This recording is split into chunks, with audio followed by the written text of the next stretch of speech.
Je suis au gymnase, bienvenue à tous, ça va, ça s'installe tranquillement de mon côté. J'ai le reflet du soleil dans le bâtiment en face, c'est sympathique. Voilà, quand les Athéniens s'atteignirent, un beau sujet pour la soirée. Bonsoir à tout le monde, nous sommes ensemble et pour ceux qui veulent me rejoindre pour débattre, participer en direct, je suis au gymnase Paul Langevin à Malakoff. On est pour le cinquième atelier des bugs de cette première série de 5. Donc, qui va être, on va couper un petit peu ça avec nos ateliers écouter et parler pour que communiquer parents-enfants solo. Faire court, donc vous verrez des bugs de la première série de 5. J'ai pris un petit bouquin, je ne sais pas si vous l'avez si vous le voyez à l'endroit ou à l'envers. Je pense que oui c'est ça. C'est-à-dire, en fait, c'est le classique de Comela, mythologie grecque et romaine, que j'ai bien sûr acheté parce que c'est une mine de renseignements. Et aujourd'hui, justement, je voudrais des bugs sur le divertissement, la starification, quoi d'autre encore, au sens aussi, on va parler d'Athéna, on va parler d'Athènes, des Athéniens, on va parler aussi de Pandore, hein. Oui, on va parler de Pandore parce que il y a aussi une polémique. Alors la dernière fois c'est intéressant parce qu'on avait débugué sur le profit justement, l'économie basée sur le profit et la destruction de la planète en même temps. Et l'alternative, parce qu'il y a toujours une alternative en fait, toujours une voie alternative, qui est l'économie sociale et solidaire, l'économie basée sur les échanges libres, en libre conscience, avec le cœur, le don désintéressé.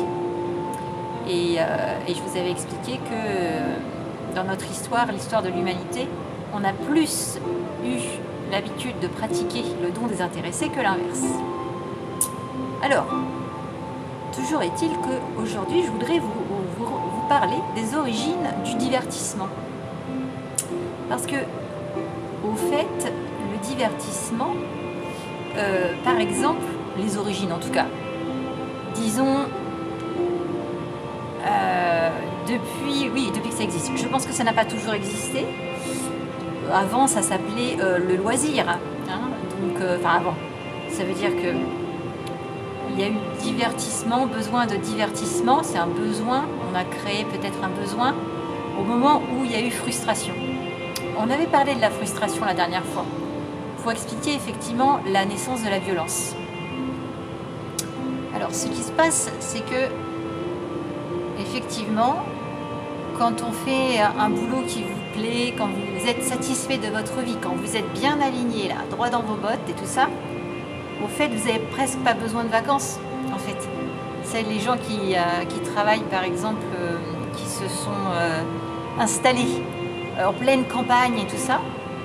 Et ils ont beaucoup de travail parce qu'ils s'occupent des bêtes, ils ont un grand terrain à s'occuper, il y a plein de choses du matin au soir. Mais par contre, quand on leur dit, bah oui, vous ne pouvez pas souffler, les vacances, tout ça, on dit, mais en fait, parce que pour moi, j'ai pas besoin parce que ce que je fais, ça me plaît. Je travaille la terre, je travaille le domaine, je m'occupe des bêtes, des troupeaux. Et en fait, pour moi, c'est pas du travail. Voilà. Les gens, ils disent ça souvent.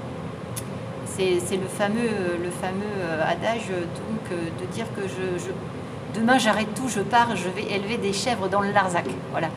Ça fait très longtemps qu'on en parle de ce truc-là. Et bon, il y a de plus en plus de gens qui vont le faire aussi. Hein, qui vont aller effectivement faire ça. Et quand on a ce genre de vie qu'on a choisi, qui est dans la nature, qui est en harmonie avec la nature, en fait, on n'a pas besoin de vacances et de divertissement. Divertissement, ça va venir quand on a des contraintes, quand on ne peut pas faire autrement. Je donne un exemple. Alors moi, quand j'ai commencé à me former en psychiatrie, du coup, j'ai exercé dans les Antilles. Et dans les Antilles, du coup, il n'y avait pas beaucoup de personnel. Donc en fait, j'ai été même de garde un jour sur deux. Donc, et donc en fait, le problème, c'est que j'avais même pas le temps d'aller visiter cette belle île magnifique où j'étais. Et c'était quand même un petit peu frustrant, quoi. Voilà. Alors du coup, j'étais obligée presque d'aller dans un divertissement qui soit vite fait, rapide, où je dépense vite de l'argent pour un truc, donc par exemple faire du shopping, des achats, voilà, des choses comme ça, donc qui soit vraiment rapide et qui procure quelque chose, une forme de satisfaction par rapport à une frustration.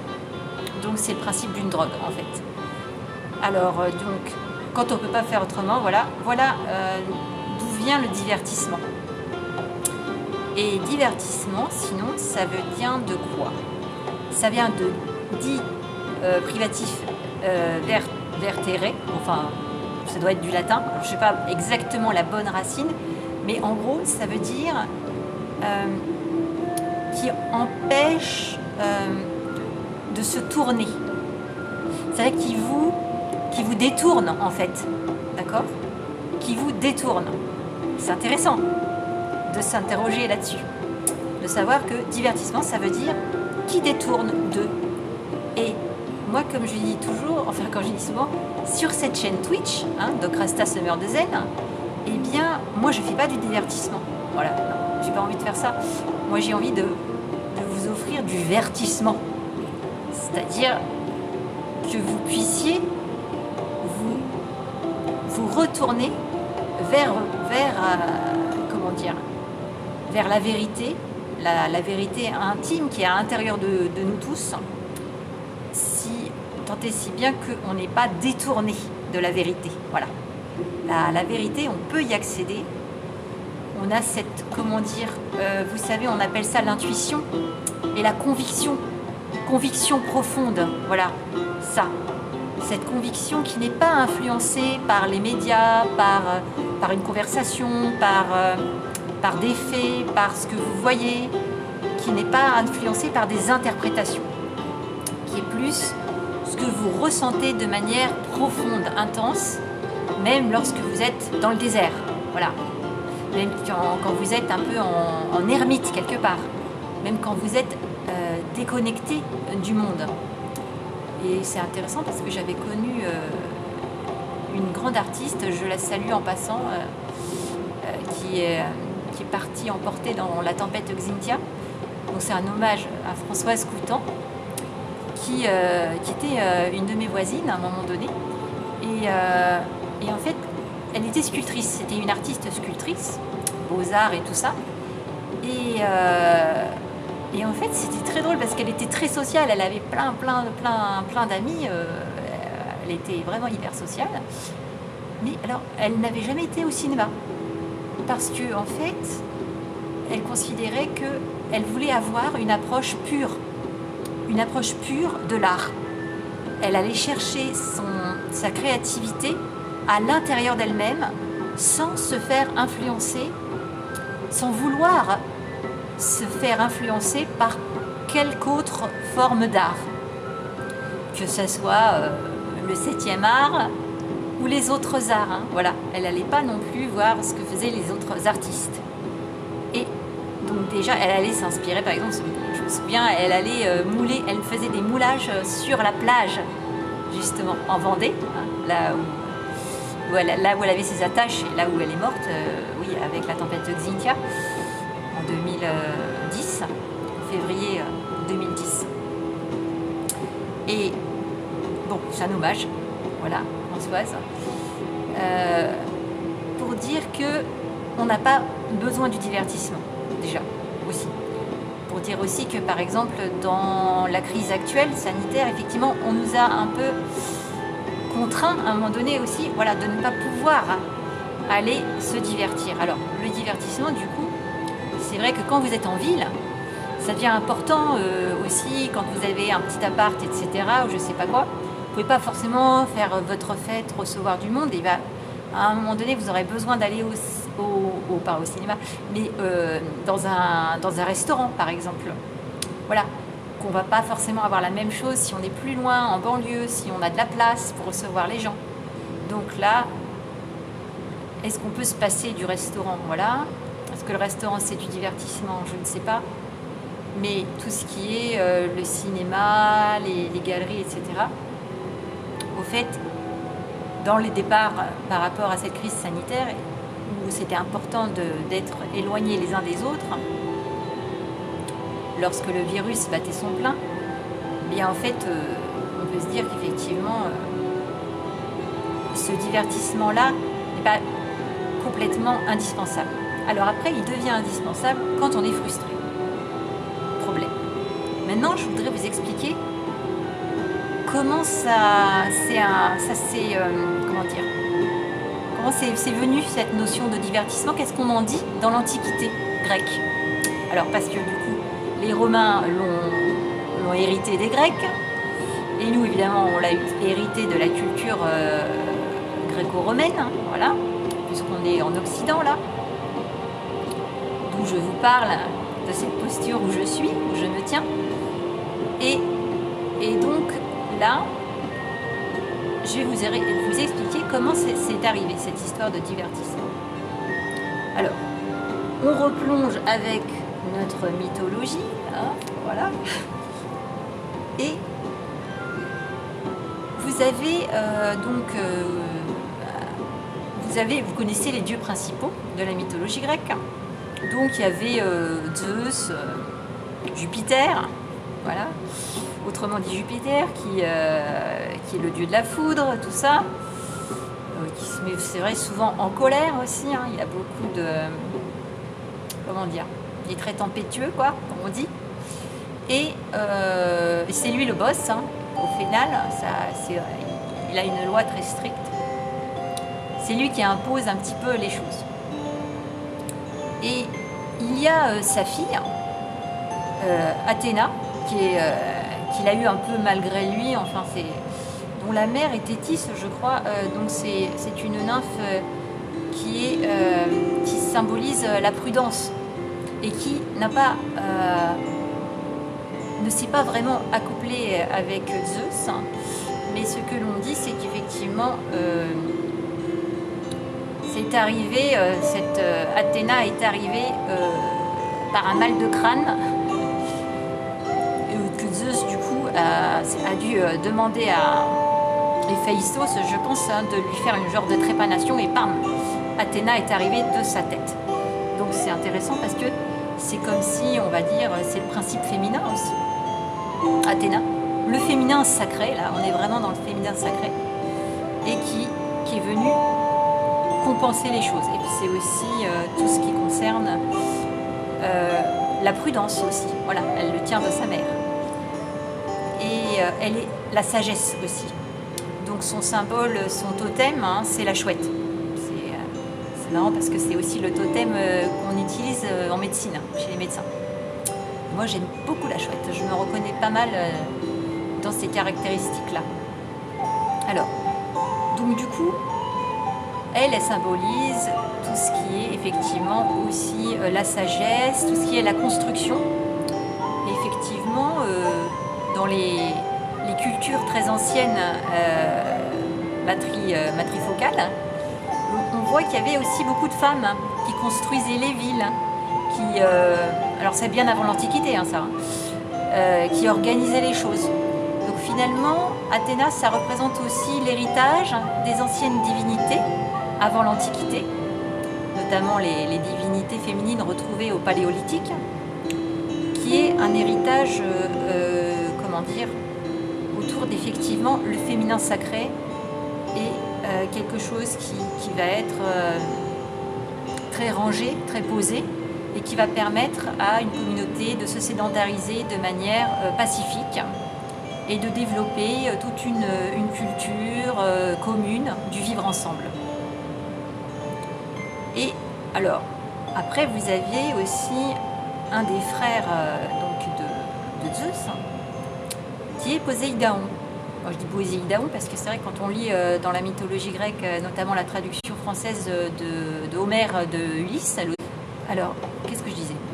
Je disais que Poséidon, c'est comme ça qu'on le dit en grec dans la traduction française, ça veut dire textuellement, en fait, celui qui fait trembler la terre. Donc au fait, on a vu Zeus, ça représente le tonnerre, la foudre, tout ce qui est la colère aussi, le côté tempétueux.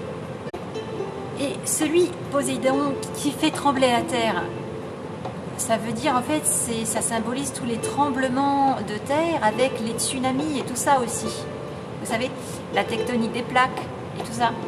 Et donc, du coup, vous avez dans le royaume de Poséidon, donc c'est pas que les océans au fait, mais c'est vrai parce que dans les océans, on a vu les volcans qui poussent, qui sortent de l'océan et qui donnent des îles. Donc, comme par exemple l'île de la Réunion, tiens, je salue les Réunionnais en passant. Et du coup, c'est pour ça que c'est identifié comme le dieu de la mer. Mais il a aussi dans ses attributions, on va dire, des liens avec Vulcain, voilà, le dieu de la forge, tout ça. Parce qu'au fait, il y a les volcans, vous savez, volcan, Vulcain, et après la forge. Et donc c'est quelque chose aussi qui est un peu qui est destructeur. Voilà, qui peut être destructeur. Voilà, tout ça. Les tsunamis, les raz-de-marée. En plus, oui, c'est pour ça que j'ai parlé de Françoise Coutan en plus, qui est morte effectivement dans un tsunami. Le tsunami de la tempête Xynthia sur les plages de Vendée. Du coup, j'avais même pas pensé tout à l'heure, ça m'est venu. Vous voyez la destruction. Ça vient de là. Alors, du coup, ces dieux, ils avaient des attributions. Et à un moment donné, il s'agit que les Grecs, voilà, la population des Grecs, quand ils se sont un peu bien établis, à droite à gauche, qu'ils ont commencé à former une même population, enfin avec plusieurs petites cités, de manière indépendante à plusieurs endroits. Et puis il y avait donc la cité qui est maintenant encore aujourd'hui la capitale de la Grèce, qui était déjà très importante à l'époque. Il s'agit donc dans les légendes, tout ça, de la mythologie grecque, d'attribuer une divinité qui protégerait cette commune, cette cité. Voilà. Alors, donc du coup, les habitants de la cité en question devaient choisir. Alors, choisir sous quelle divinité, quelle serait la divinité qui serait la divinité qui protégerait cette cité. À quelle divinité ils allaient la dédier. Et apparemment, d'après ce qu'on raconte, du coup, d'après ce qu'on a retrouvé dans les écrits de la mythologie grecque, en tout cas, les divers auteurs, on retrouve qu'il y avait deux candidats sur liste. Donc, c'est pas les présidentielles, mais presque. Alors, il y avait donc Athéna, qui s'est portée candidate, d'accord. Et puis, il y avait Poséidon, ils sont de la même famille, en gros. Et Poséidon qui se propose aussi, qui se présente pour ça. Alors du coup, pour savoir, pour que les habitants puissent décider, il va y avoir un peu un débat. Alors le débat, ça va être que chacun va proposer quelque chose qu'il va offrir à la cité, aux habitants de la cité. Alors, Poséidon, lui, qu'est-ce qu'il dit? Il dit, bien, moi, je vais vous fabriquer une piscine. Premièrement, une grande piscine d'eau de mer et tout ça. Donc Poséidon, lui, propose une piscine aux Athéniens. Enfin aux Athéniens, ils ne s'appellent pas encore les Athéniens. Donc aux habitants de la cité, la capitale des Grecs. Et puis, donc on voit déjà, la piscine, c'est le divertissement. Vous voyez ce que je veux en venir, voilà. C'est aussi, ça fait partie des choses du divertissement. Et la piscine, vous voyez aussi la piscine olympique. On voit bien aussi derrière que c'est aussi le sport. Mais le sport, attention, pas n'importe lequel. Le sport, pas forcément que de loisir, mais le sport de compétition. Voilà. On va s'occuper en essayant de savoir qui c'est qui nage le plus loin, le plus vite. Non, c'est pas le plus loin, ça c'est autre chose. C'est qui est-ce qui... On va faire la course, quoi, dans une piscine. Voilà. Beaucoup, ça va être je vais aller plus vite, je vais faire un score, voilà, la piscine, beaucoup, il y a cet esprit-là qui est bon, le côté un peu testostéroné, ouais, c'est ça. Qui fait que bon, il faut qu'on fasse des longueurs, etc. C'est important de se défouler, parfois. Alors, du coup, il y a ça. Et il va offrir une deuxième chose aussi, ou je ne sais plus s'il l'offre après, mais en tout cas, il va également proposer des chevaux. Il va faire sortir les chevaux de la mer. C'est intéressant parce que le cheval, c'est vrai que dans l'histoire, comment dire, de l'évolution et de l'apparition du cheval, c'est vrai que le cheval, normalement, il y a aussi les hippocampes de la mer. C'est comme, en fait, c'est ces animaux-là qui sortent de la mer et qui se transforment dans des chevaux également. Donc, du coup, on a cette image aussi avec les vagues, aussi les grosses vagues qui font comme des chevaux quand la mer est agitée. Donc, les chevaux, c'est aussi, ils appartiennent à Poséidon. Enfin, ils sont sous le ministère, on va dire, de Poséidon. Et les chevaux, en fait, qu'est-ce qui se passe avec les chevaux? C'est que les chevaux, c'est aussi les cavaliers. Quand il y a eu les premières grandes guerres, c'est vrai que la guerre, ça se faisait à cheval. Il y avait les cavaliers là, qui étaient remontés du Caucase, etc. Là, les grands guerriers, machin, qui ont fait les invasions. Et donc, c'est très relié, le cheval, les chevaux, c'est très relié à la guerre. Et vous avez aussi après les fameuses courses de chars. Hein, les courses de chars, on voit ça dans Ben-Hur par exemple. Et c'est donc, il y a encore, vous avez retrouvé les chevaux et vous allez retrouver la compétition aussi. Et vous voyez encore aujourd'hui, vous avez les hippodromes, Vincennes et tout ça. Vous avez les compétitions, les chevaux, c'est celui qui va le plus vite. Voilà, on est encore dans un truc de celui qui va le plus vite. Et bien sûr, on est aussi dans la domestication du cheval, dans une forme,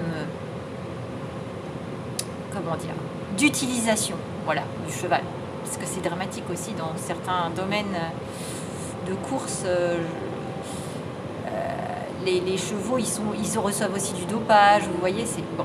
On est dans quelque chose qui est quand même pas très clair là, pas très sympathique, on va dire. Pas toujours, en tout cas.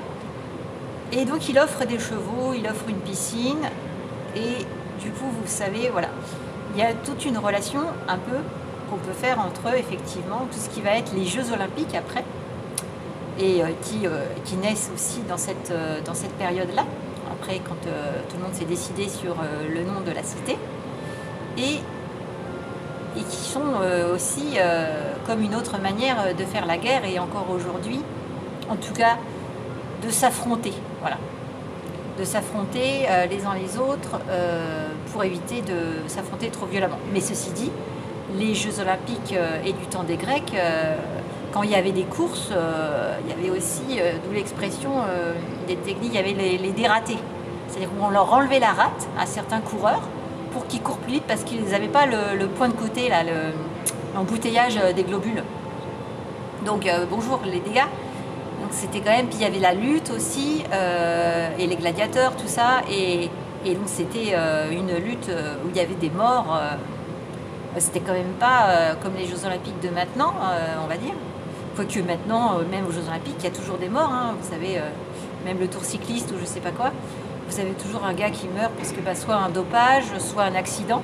Hein, par exemple, des accidents sur le tour cycliste. Les gars dans un virage, hop, ça pardonne pas, ils meurent. Bon, en plus, il y a de la pression, parce que plus on est dans la compétition, plus on est dans la pression. C'est très complexe, ça. Donc voilà ce qui est offert, c'est ces symboles-là, autour de la guerre, du divertissement, des jeux de compétition. On va dire comme ça. Et qu'est-ce qu'elle va offrir à Athéna ? Athéna, elle va proposer de faire... elle va donner un arbre, Athéna. Elle va offrir l'olivier. Voilà. Donc un arbre vraiment très intéressant, qui est à la fois symbole de la paix. Vous avez toujours le rameau d'olivier, et encore aujourd'hui symbolise la paix. et puis même du temps des premiers chrétiens et tout ça, c'est les rameaux par exemple, la fête des rameaux, l'accueil de Jésus là, dans le temple, c'était avec des branches d'olivier, pas des branches de buis, mais non, on prend du buis, enfin on prend ce qu'on a, et parce que ça symbolisait toujours la paix. Encore aujourd'hui, hein, vous avez toujours le symbole de la colombe avec dans son bec une branche, une petite branche avec des feuilles d'olivier. Et puis l'olivier, c'est aussi l'huile d'olive. Hein.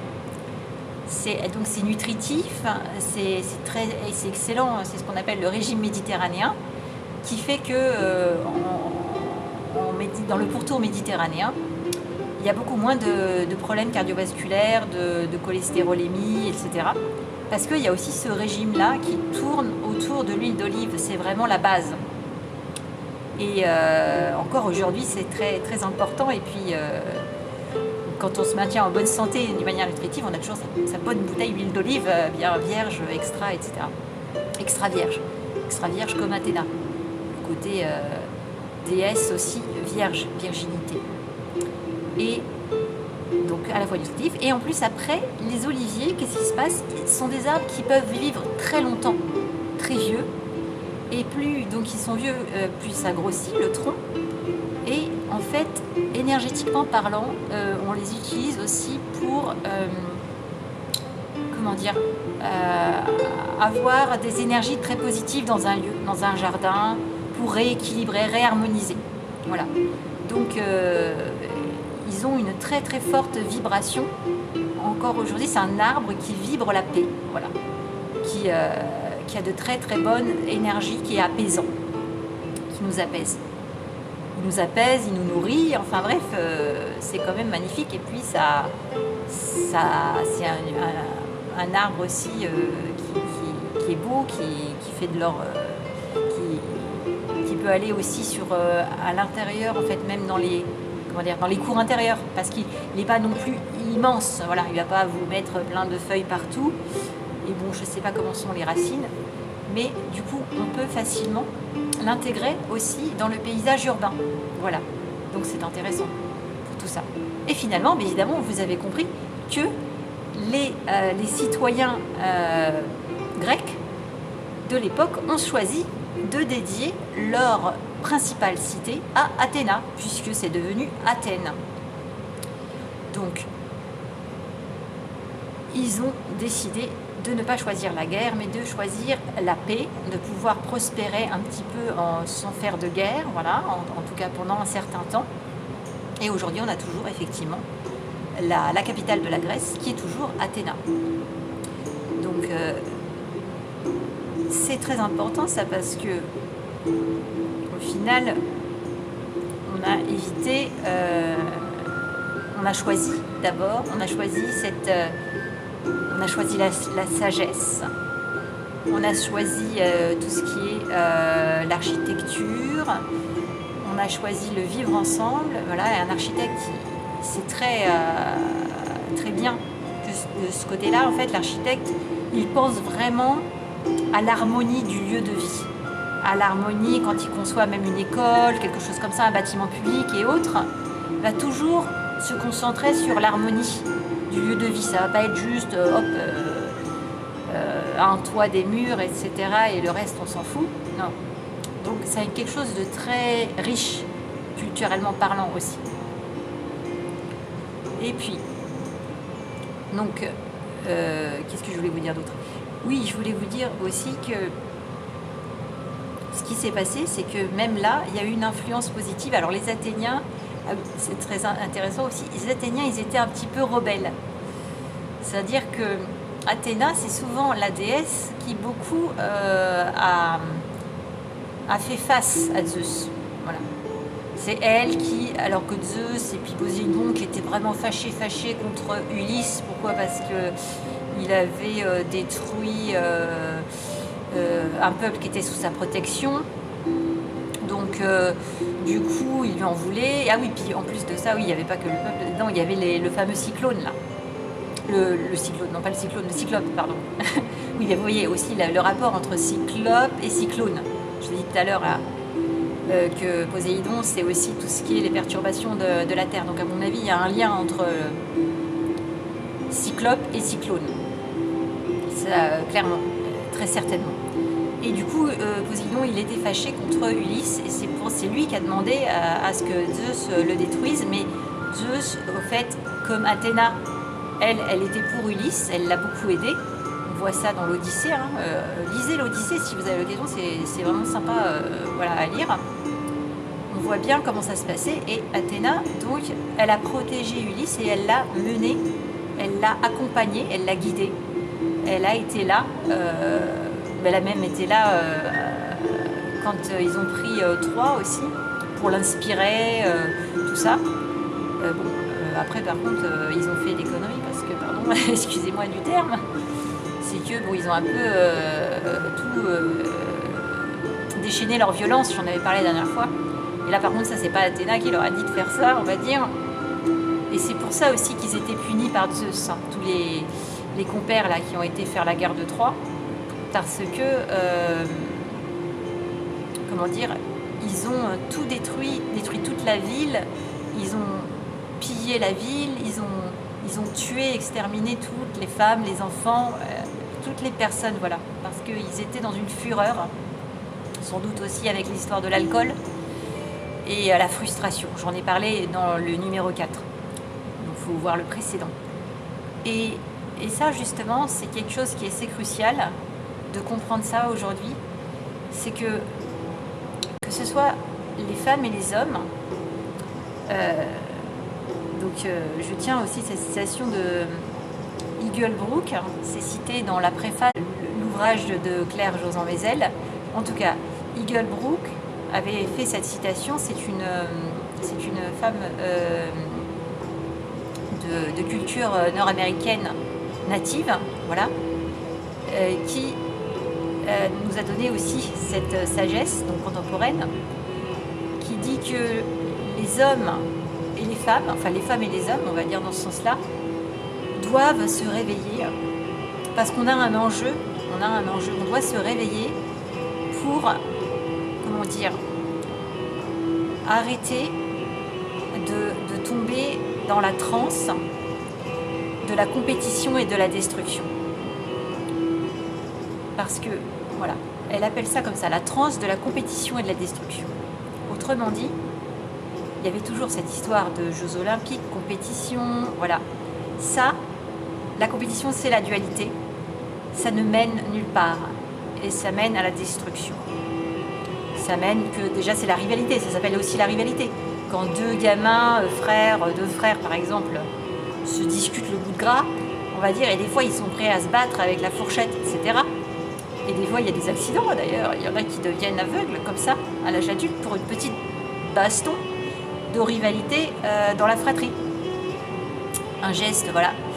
Et donc ça, évidemment, ça peut mettre en transe quand on est frustré. Quand on est frustré. C'est vrai que... comment dire... Moi, j'ai une anecdote personnelle. Je me rappelle que quand j'étais gamine, j'ai deux sœurs. Eh bien, à un moment donné, j'étais en colère. Voilà. La colère m'a pris par rapport à une de mes sœurs. Mais j'avais quand même la conscience qu'il ne fallait pas lui faire de mal. Et que ma colère, elle pouvait être puissante, déchaîner quelque chose de pas très bon. Alors je me souviens très bien, qu'est-ce que j'ai fait? Et là j'étais très en colère et du coup j'ai tapé du poing, il y avait une table basse chez mes parents, une table basse, vous savez, voilà, elle était en verre. Et bien, j'ai tapé du poing sur la table basse, donc j'étais pas très vieille, hein, et j'ai cassé la table en verre. Voilà. Mais au moins j'ai pas frappé sur ma sœur. J'ai blessé personne en fait. Mais c'est vrai que quand on est frustré par quelque chose, eh bien, on a ce déchaînement de destruction qui peut suivre. Ou alors la compétition, parce que ça c'est l'orgueil, on veut être le plus beau, le plus connu, le plus vu, le plus lu, je sais pas quoi. Ça peut être ça aussi. C'est vous parler aussi de ce qui s'appelle la starification aussi. Voilà, il faut arrêter avec ça aussi. Il faut prendre conscience que quand on essaye d'être connu, même d'avoir une notoriété, ce genre de choses, c'est la course aussi. C'est la course. On est dans la compétition aussi. Même si vous n'êtes pas dans un sport, dans un truc de compétition, quand on fait ça, le nombre de follow, le nombre de machins, le nombre de likes et tout ça, donc je m'inquiète pas, moi j'en suis loin de ça, c'est parfait, j'ai pas de problème avec ça. Et on tombe dans le fan, mais le fanatisme aussi, attention. Et c'est pas très sympa. Et au fait là, on n'a plus la qualité. Parce que je reviens sur divertissement. Divertissement, Pascal aussi, au siècle des Lumières, auteur français bien connu, l'a expliqué divertissement comme étant une sorte de, comment dire, de tourbillon qu'on va mettre en place. Pourquoi on fait ça? Pour essayer de remplir un vide. On essaye de remplir un vide quand on fait le divertissement pour ce divertissement, et alors que lui-même le dit, alors que ce vide ne peut être comblé que par Dieu. C'est-à-dire que ce qu'on appelle aussi le vide, qui fait qu'un enfant, par exemple, c'est très intéressant, un enfant qui puisse s'ennuyer, qu'il n'est pas toujours plein de divertissements, justement, collés les uns derrière les autres, comme les écrans, comme des jeux d'hiver, comme du sport, une activité de musique, comme plein d'activités culturelles que des fois ils ont des agendas, nos petits bonhommes et nos petites bonnes femmes, ils ont des agendas de ministres. Moi j'ai eu de la chance parce que j'ai pas eu ça quand j'étais gamine. Genre, merci maman, merci papa, parce qu'au fait c'est génial, parce que quand on n'a pas tous ces plannings extrascolaires, etc., et qu'est-ce qu'on va faire? On n'avait pas non plus les tablettes, les ordinateurs et les machins comme ça. Qu'est-ce qu'on va faire? On va un petit peu s'ennuyer au début, peut-être, ou pas. Bon, j'ai pas l'impression d'être jamais ennuyée à la maison. Bon, éventuellement, c'est vrai que quand on se bastonne avec les frères et les sœurs, ça occupe. C'est vrai. Mais c'est pas ça le truc, c'est que du coup, ça nous permet d'être très créatifs. Parce qu'en fait, ce vide, une fois qu'on le dépasse, une fois qu'on est là, qu'on réfléchit par soi-même, ça nous fait réfléchir par nous-mêmes, on retrouve notre créativité et tout le génie de la création, voilà, le génie de l'art d'un architecte, par exemple, qui va concevoir même quand vous-même vous concevez les plans de votre maison ou des choses comme ça, ou que vous organisez votre appartement, tout ça, ou que vous faites un dessin de vous-même. C'est super parce que vous avez la vraie créativité qui va s'exprimer. Parce que, et ça c'est un des besoins fondamentaux qu'on a, besoin de créativité. Comme je repense à Françoise Coutan, voilà, artiste sculptrice. Elle, du coup, c'est pour ça elle se mettait à l'écart, mais pas à l'écart du monde, elle était très sociale, mais à l'écart de toute source qui pourrait la polluer, d'une certaine manière. Et du coup, elle se confrontait à l'intérieur, et l'intérieur, c'est pas du tout du vide en fait. Il y a des thérapies qui existent quand on a un problème d'addiction. Ces thérapies qui peuvent être basées sur le Qigong, la loi du Tao aussi a expliqué ça très clairement, que c'est autour de ne pas chercher à combler artificiellement le vide. Quand on se sent vide, donc il y a un certain malaise. Quand il y a un certain malaise, du coup, on va avoir tendance à manger beaucoup, à fumer, à boire, à prendre d'autres drogues, et du coup, on va plus penser à ça, mais ça va nous couper aussi, nous couper complètement de nos pensées aussi. Ça va nous couper de notre créativité, ça va nous couper de tout ça, ça va nous couper de l'opportunité qu'on a de faire par soi-même, d'inventer, voilà, d'être ingénieux et d'améliorer ses conditions de vie et d'améliorer la vie des autres autour et d'améliorer les choses sur notre planète.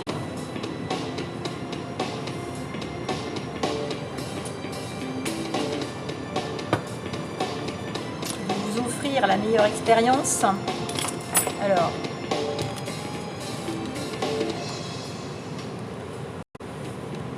vous creusez la tête, faire sortir Athéna.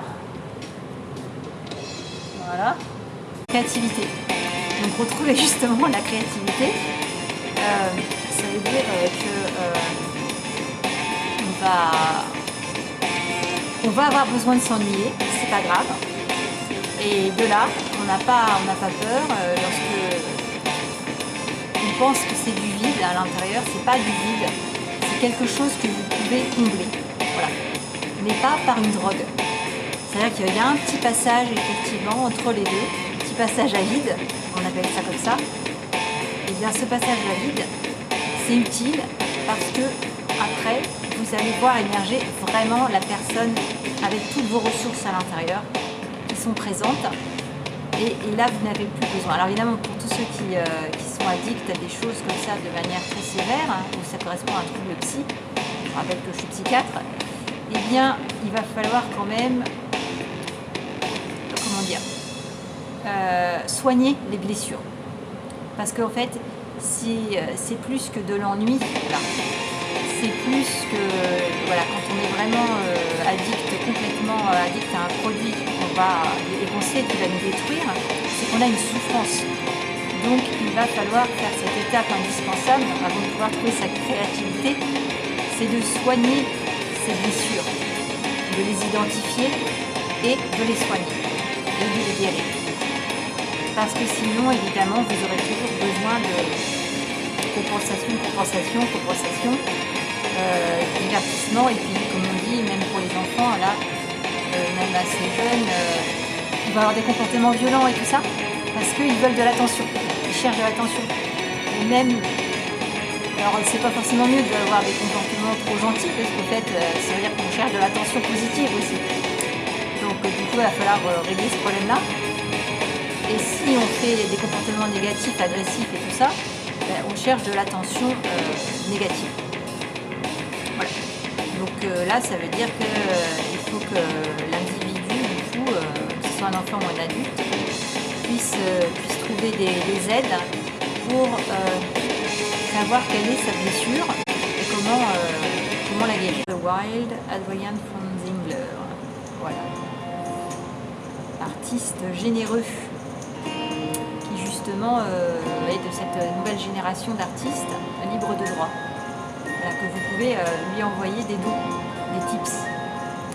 Alors, donc, qu'est-ce que je disais oui, il faut que je m'achemine vers la fin, là, parce que je commence à faire frais dans ce gymnase.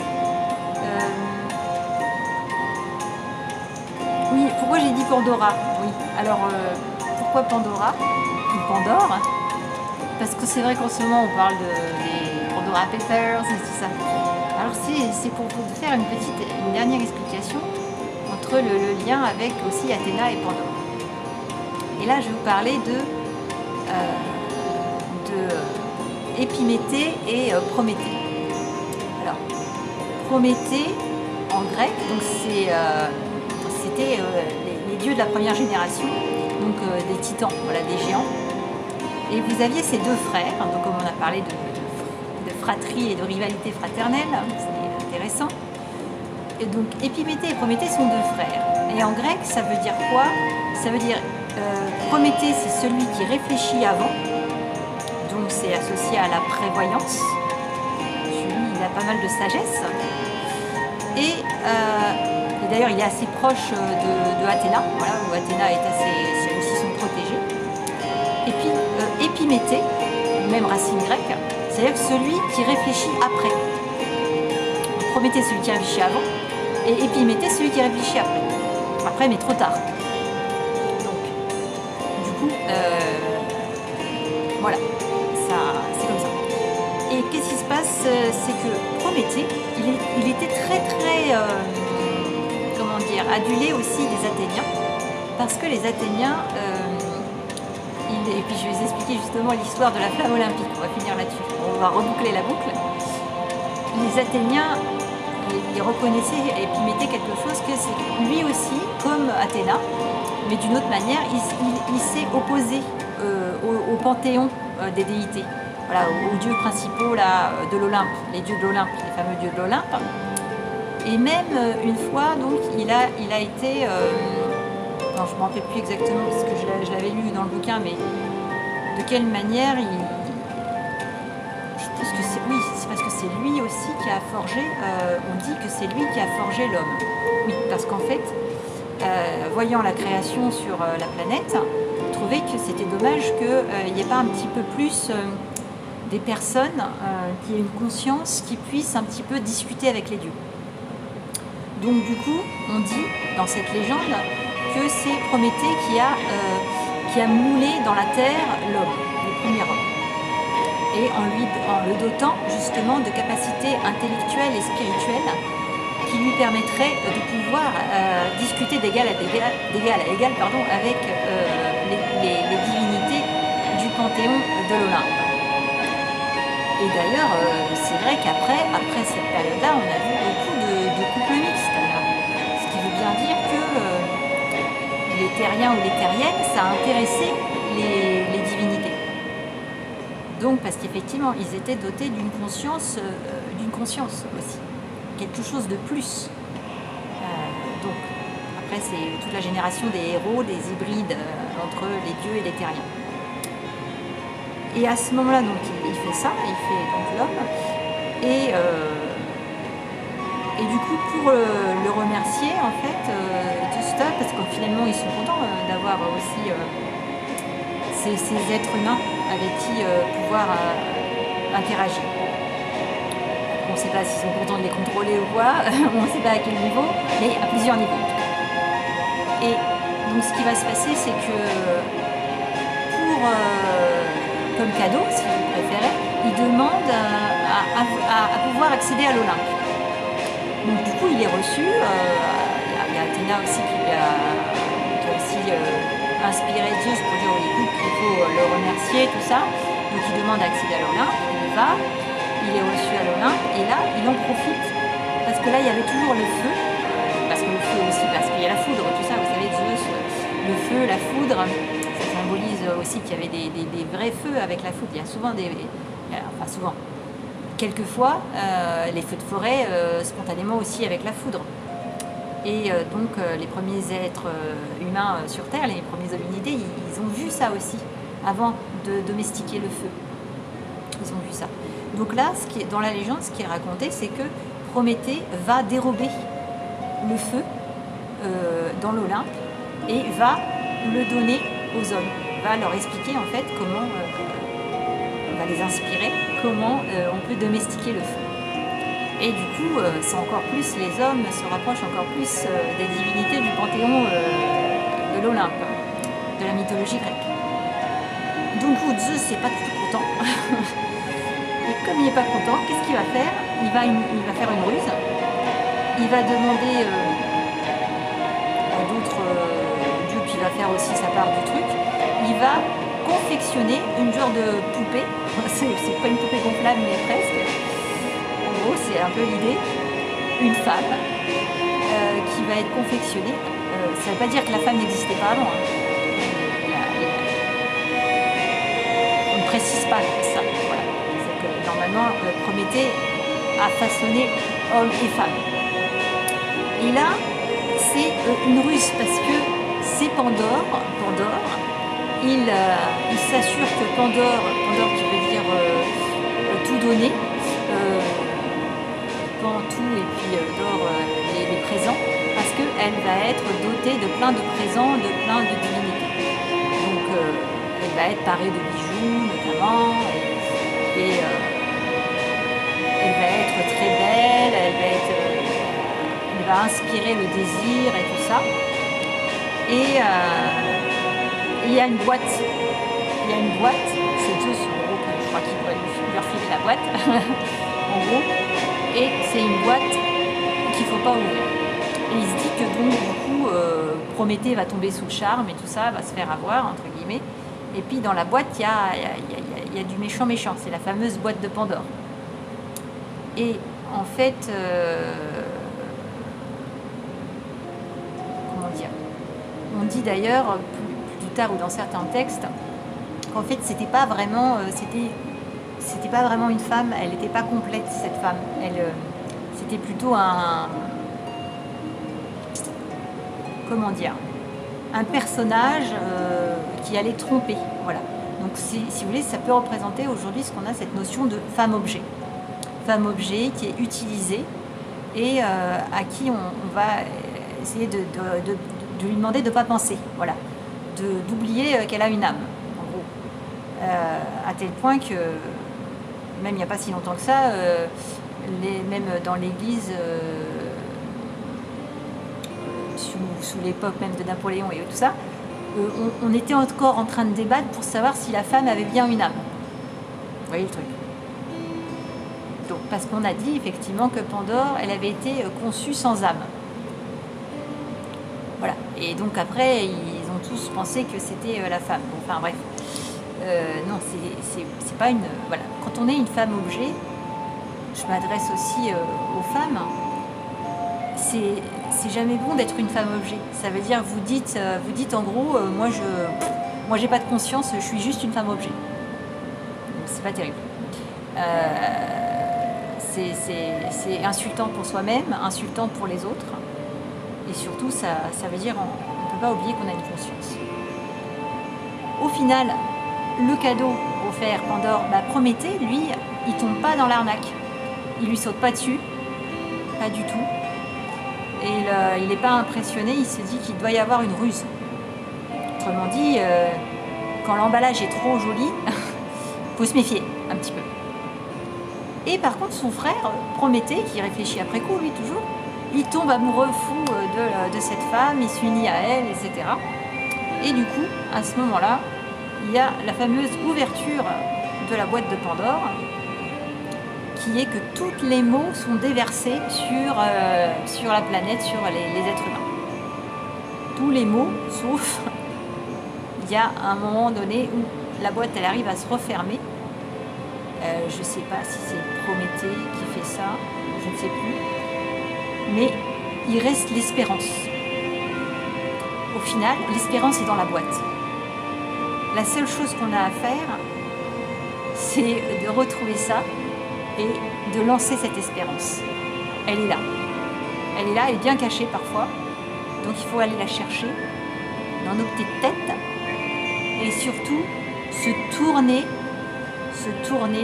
vers l'espérance, se tourner vers l'intériorité, se tourner vers les richesses qu'on a à l'intérieur de soi et pas vers les apparences, se tourner vers tout ce qui est la qualité et pas la quantité. Donc même si vous êtes streamer, machin, que vous avez 2, 3 viewers ou même un, c'est pas grave. Parce que c'est pas ça qui fait que vous avez de la qualité. Et après, il y a aussi ceux qui vont voir des streamers qui ont beaucoup de vues, etc., beaucoup de viewers, mais ils vont même pas se poser la question, qu'est-ce qu'il fait, qu'est-ce qu'il raconte, est-ce que c'est de la qualité. Donc là, il faut arrêter avec ce truc-là. Donc de marchander avec ça aussi, voilà. Parce que vous trouvez une autre source de revenus que d'être basé sur le nombre de fans qu'on peut avoir, ce genre de choses. C'est pas comme ça qu'on va avoir plus de revenus. Parce que du coup, on peut être amené à faire un peu n'importe quoi. Ça devient comme une espèce de forme de prostitution dans le divertissement, où on va faire des choses impossibles, incroyables, où on va se contraindre, où on va se dénaturer, vous voyez. On va pas se dénaturer. Et comme disait Gandhi,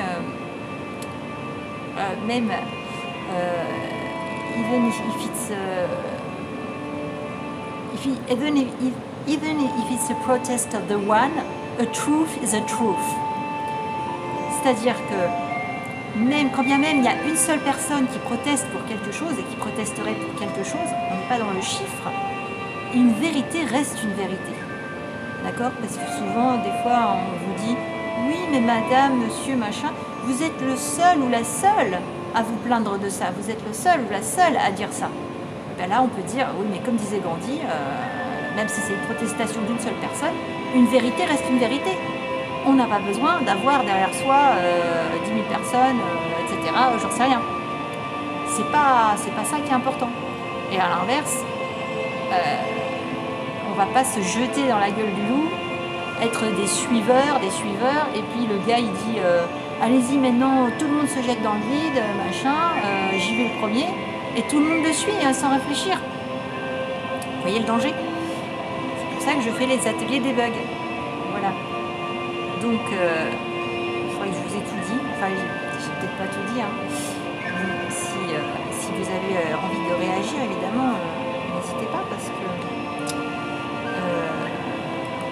on peut échanger aussi là-dessus. Alors, maintenant, comme c'est un peu la fin de soirée, on va finir avec un petit chant, une petite musique. Voilà.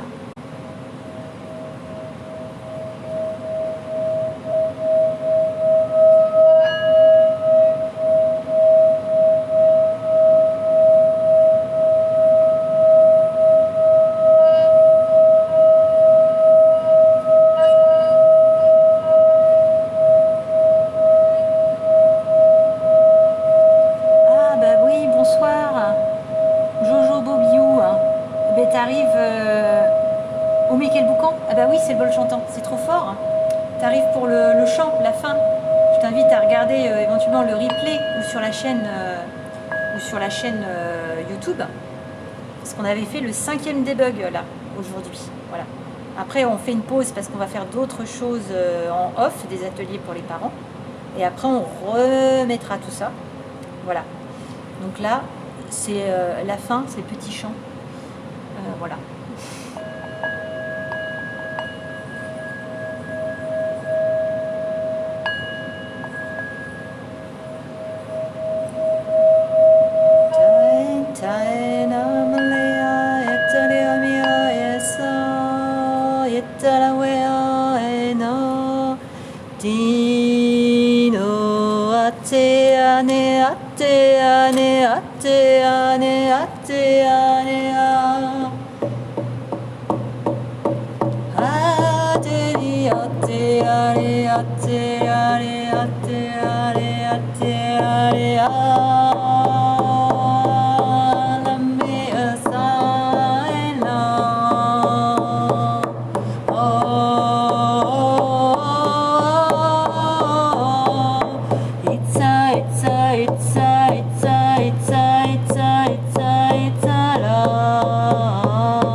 Athéna, la sagesse, on invoque la sagesse. Voilà.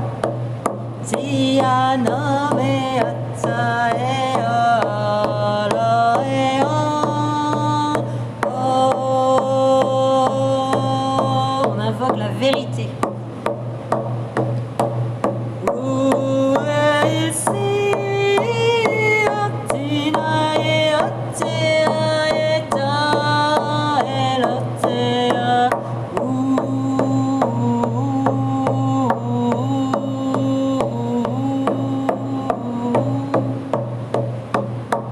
Athéna symbolise la sagesse, voilà, et la créativité. Donc c'est pour chaque personne retrouver la créativité qui est à l'intérieur de vous, sans avoir à trop suivre les autres, voilà. Suivre de manière inconsciente, voilà. C'est la conscience qu'on invoque. C'est une déesse égyptienne de Babylone, non? Athéna, c'est déesse, effectivement, déesse de la mythologie grecque, mais qui symbolise aussi les déesses plus anciennes, effectivement également de la mythologie égyptienne. Tout à fait.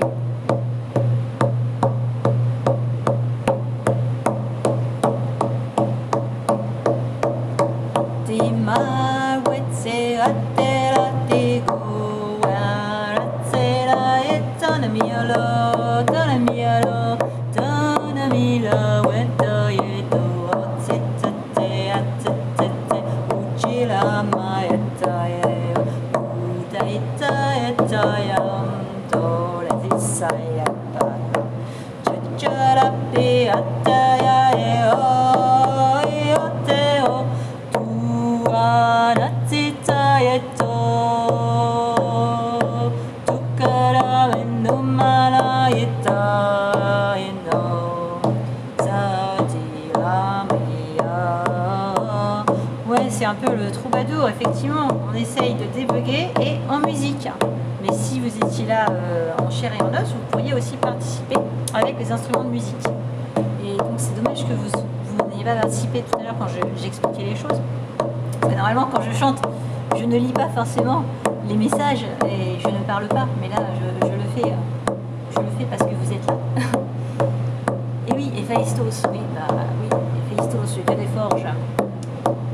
On n'est pas à Malakoff, ah oui, je comprends, oui, bien sûr, il n'y a pas de souci. Hein. Alors, pas de problème avec ça.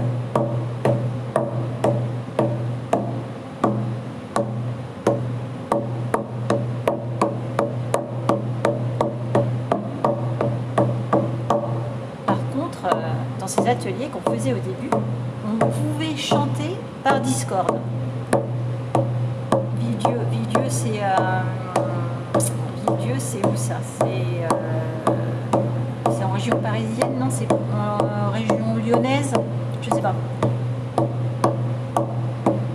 Mais oui, en fait, par Discord, on pourrait aussi faire des ateliers avec la voix.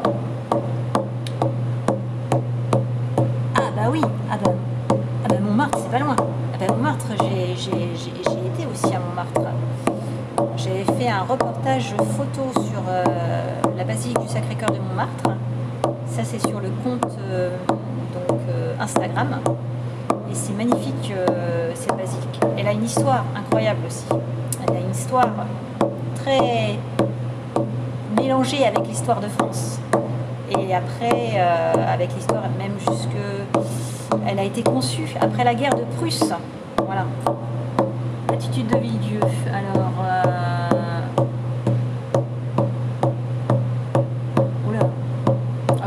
moi je pourrais pas googliser là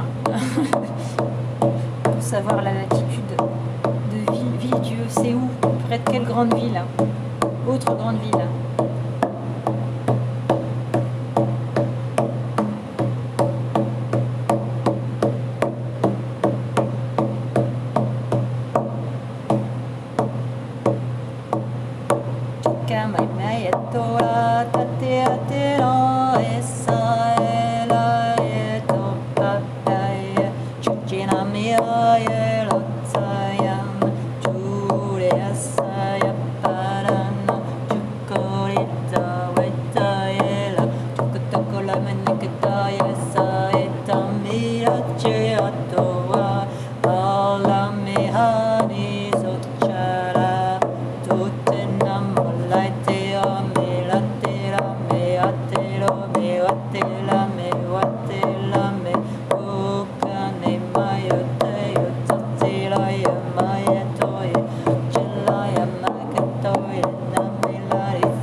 Comment il s'appelle le tambour? Ça c'est un tambour Huron, donc avec une peau de bison je pense, que j'ai acheté dans la tribu des Hurons au Canada. Voilà, je me suis laissé tenter, je ne savais pas que j'allais m'en servir après, mais il m'accompagne, voilà.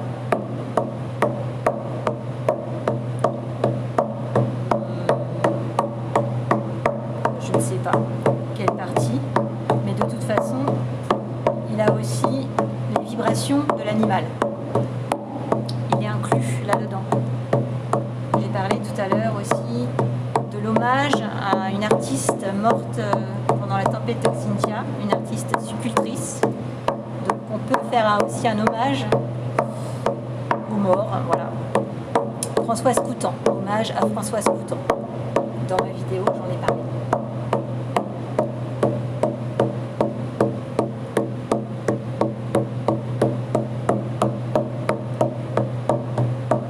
Elle sculptait avec plein de matières, elle utilisait même des branches qu'elle récupérait dans la nature.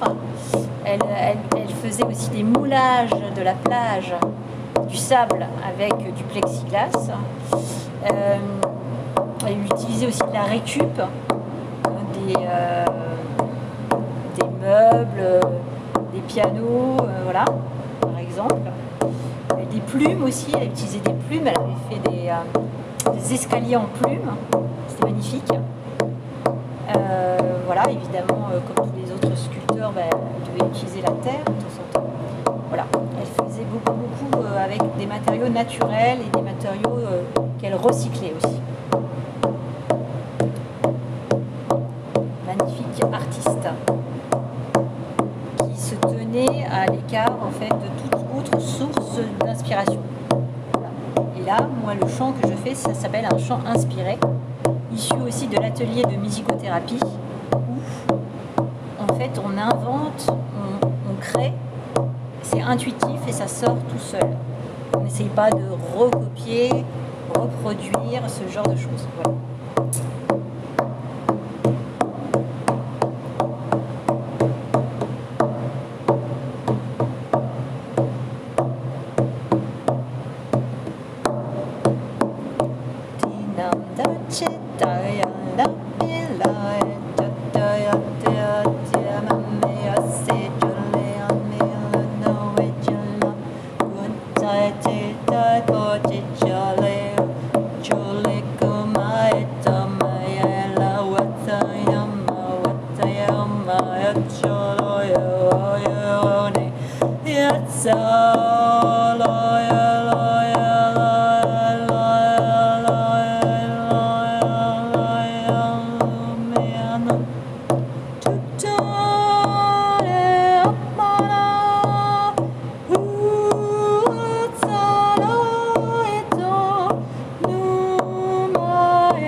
Chalakapaya namayata Nomayati chalawetea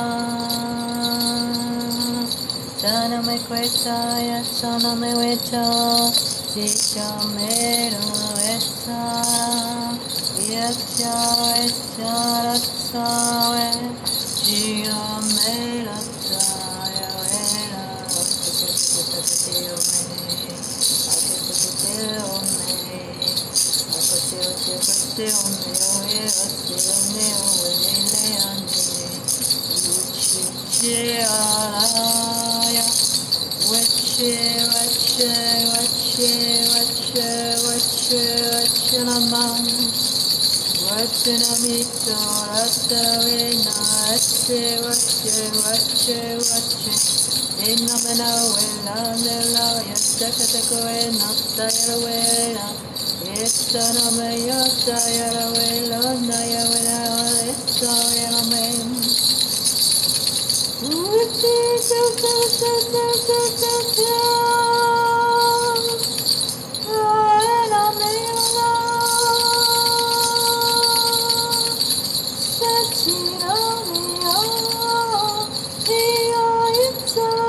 Bonsoir à tous, on finit dans les vibrations du bol chantant.